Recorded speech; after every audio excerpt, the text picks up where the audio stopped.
Friends, आज हम आप लोग को बताएंगे कि जब हम रिसर्च करते हैं, जब पीएचडी करते हैं, बहुत सारे स्टूडेंट्स, बहुत सारे कैंडिडेट्स जब हाइपोथेसिस को प्रूव करने के लिए फार्मूला यूज करते हैं। दो प्रकार फार्मूला जनरली कैंडिडेट लोग जो चूज करते हैं, वो एक होता है चाई स्क्वायर टेस्ट, दूसरा होता है आपका टी स्क्वायर टेस्ट।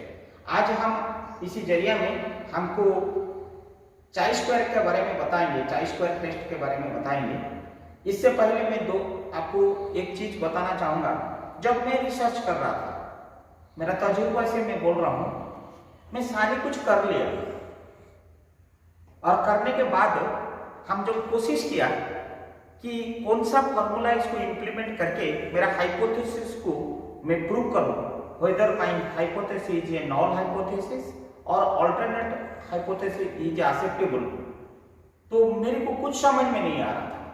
तो मेरे गाइड का मैंने हेल्प लिया और गाइड ने मुझे सिर्फ एक क्लू बताया कि you implement the chi square test as well as t square test. जब आपका सैंपल अनलिमिटेड होता है, बहुत सारी हो जाता है, आप चाई स्क्वायर यूज करिए। सैंपल साइज अगर छोटा है तो आप टी स्क्वायर यूज करिए। बट मैंने सैंपल सर्वे ले लिया, सब कुछ ले लिया, लेकिन चाई स्क्वायर के बारे में मैं फॉर्मूला देख लिया, सब कुछ कर लिया, लेकिन मुझे कैसे उसको कैलकुलेशन करना है वो मुझे नहीं आया। तब मैंने एक फ्रेंड की मदद लिया और बहुत गूगल सर्च किया, बहुत सारी सोशल मीडिया ट्रेस किया, लेकिन कहीं मुझे एग्जैक्ट डाटा नहीं मिल पाया। तब मैंने सोचा कि मेरा नॉलेज को मैं शेयर करूंगा आप लोग का माध्यम से, मेरा चैनल माध्यम से, ताकि कि आने वाला दिन में मैं जो प्रॉब्लम फेस किया, ताकि और कोई रिसर्च स्कॉलर को कठिनाई ना हो। इसलिए मैं इसके बारे में एकदम clear and clarity with facts and figures में बताऊंगा, ताकि कि चाई स्क्वायर के बारे में किसी को कोई कंफ्यूजन नहीं हो, कठिनाई ना हो। रिसर्च प्रूव करने के लिए आप खुद अपने स्वावलंबी सेल्फ सफिशिएंट हो जाओ, किसके ऊपर डिपेंड करने की जरूरत नहीं है। What is chi square test? It is the statistical test which can be compared with your expected figures or data versus the observed the data, I mean the calculated the data। उससे आपको पता चलता है if observed data is more than the expected data, then it is a null hypothesis and your alternate hypothesis is acceptable, and vice versa। If it is observed value is the less than the expected value, then null hypothesis, the hypothesis is accepted, alternate hypothesis is rejected। उसका formula X square, chi square का denomination designated figure X बोला जाता है। X square is sum of whole square of O minus E. O stands for observed frequency, so called calculated value, and E is equal to expected frequency, या आपने क्या expect किया था, confidence level आपका कितना था वो पर्टिकुलर हाइपोथेसिस में। Now before going to the detail the chi square calculation in thoroughly, मैं ये बोलना चाहता हूं X square is equal to sum of whole square of O minus E divided by E, observe value minus expected value का whole square divided by expected value. This is now I am coming to the hypothesis. What is the hypothesis? Then only we will go for calculation. Now चाई square test hypothesis, जो चाई square जो test हमने use कर रहा है, मेरा जो हाइपोथेसिस है, there is a significant difference between level of education of the respondent and the level of awareness about the energy conservation. माने मेरा एनर्जी कंजर्वेशन के बारे में रेस्पोंडेंट वर्सेस क्या level of education and conservation, ये मेरा एक हाइपोथेसिस है, एक एग्जाम्पल। उसको मैंने चाई स्क्वायर टेस्ट में कि प्रूव करना चाहता हूं कि different, there is a significant difference between level of education of the respondent and the level of awareness about the energy conservation, ये मैं प्रूव करना चाहता हूं। उसके लिए मैंने क्या किया, सैंपल सर्वे लिया पर्टिकुलर एरिया में जहां मैं रिसर्च करता हूं, पर्टिकुलर एरिया को गया और वो पर्टिकुलर एरिया पे जहां मैं सैंपल सर्वे किया। मैंने सैंपल सर्वे क्वेश्चनरीज मैंने क्रिएट किया, नॉट फॉर क्वेश्चन में क्रिएट किया। प्लीज देखिए क्वेश्चन नंबर 1 में रेस्पॉन्स ऑफ द रेस्पोंडेंट, मुझे क्या मिला, यस और no.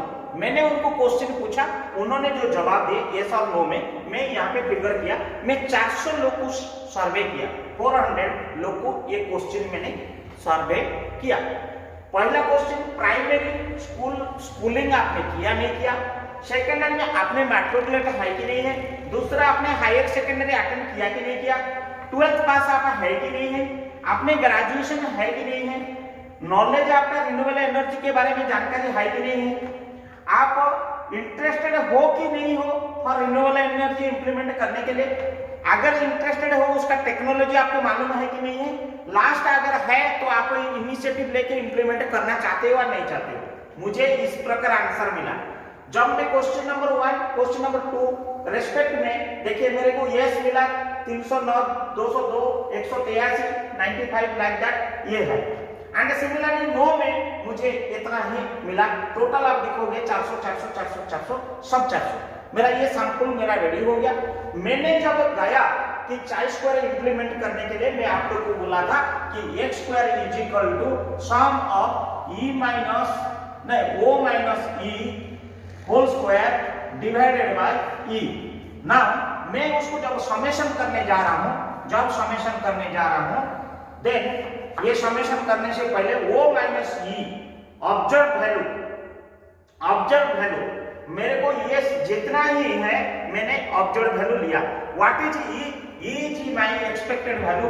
I have taken 157 as a expected value. It is my expected value. I have taken it. ये मेरे को उम्मीद था इतना होने के लिए, लेकिन मेरे को उसी हिसाब से मेरे को ये सब रिजल्ट मिला। जब मैंने वो मेरे को मिला ऑब्जर्व वैल्यू एंड ई मेरा कांस्टेंट है 157 सबके लिए मेरा था, o minus E whole square divided by E is equal to ये पहला वाला क्वेश्चन का इतना आया, सेकंड वाला का इतना आया, थर्ड का जब आया ये 0.187 आया, लाइक दैट जैसे आया आप इधर टोटल करोगे, टोटल मेरे को वैल्यू आ रहा है o minus E whole square divided by E summation ये इज इक्वल टू उसका समेशन वैल्यू आता है 17.0313। Okay, now I got 17.0313। Now मुझे ये प्रूव करना पड़ेगा जे लेवल ऑफ सिग्निफिकेंस मैंने कितना लिया था। Level of significance means what? Level of confidence level 5%, that is nothing but 0.05। Which is आप अगर चाई स्क्वायर का टेबल रेफर करेंगे at the rate of this level of confidences the value will come around 15.057 like that, something will become वो table that is a constant table। आपको कुछ करने की जरूरत नहीं है, ये टेबल प्लस डिटेल कैलकुलेशन आप मेरा YouTube चैनल में जब जाएंगे वो चैनल में वो आपको पीपीटी में पता चल जाएगा कि डिटेल का टेबल है। वो टेबल कांस्टेंट है 0.01 से लेकर अप टू 0.99 तक का टेबल वैल्यू है, वो कांस्टेंट वैल्यू है हमारा, उसी में वो वैल्यू से नहीं, जस्ट आपको लॉग टेबल का आप रिफर कर देना है। This value is the expected value. Now what is the degree of DF? ये जो डीएफ है कि row minus 1 into C minus 1 is equal to degree of freedom. That means 1 into 8 का corresponding this much value at the 0.05। My dear friend, DF correlated with level of confidence। मेरे को ये figure जब मिला, ये figure से correlate मुझे 0.05% में मेरा चाई स्क्वायर टेबल वैल्यू है 15.057। नाउ आपका टोटल कैलकुलेटेड वैल्यू है 17.03113। Now you compare this value is greater or this value is greater. My dear friends, the calculated value is more than the expected value. आपने जो expected value किया था 15.057 is more than. That means your hypothesis is null. That means what? There is no significant difference between level of education of the respondent and the level of awareness about the energy conservation. हमने पहला hypothesis क्या लिखा था? There is a significant difference between.